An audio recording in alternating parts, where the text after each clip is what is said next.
My Wicked Husband, Part 4, Karma begins. 6 months after I stayed in my mother's house, strange things began to happen in my husband's life.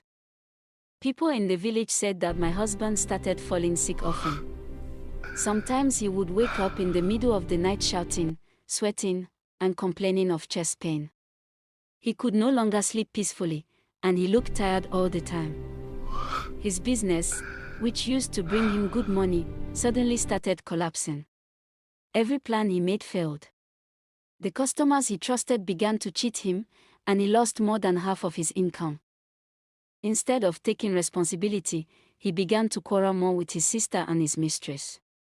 They would argue loudly in the compound, shouting and insulting each other. The peace he once enjoyed in that house completely disappeared. His mistress, who used to walk proudly in my shoes and necklace, suddenly became restless. She started having problems with her own family, and people in the village began to look at her with disrespect because they knew she broke another woman's home. One day, my sister-in-law, Igor, fell seriously ill. She was rushed to the hospital, but the doctors could not find anything physically wrong with her. She cried and said she felt heavy in her chest and could not sleep at night. Meanwhile, my husband's mistress packed her things and left his house after a big fight. She said she could no longer stay with him because his life was full of trouble. My husband was left alone in that big compound, angry, miserable, and ashamed.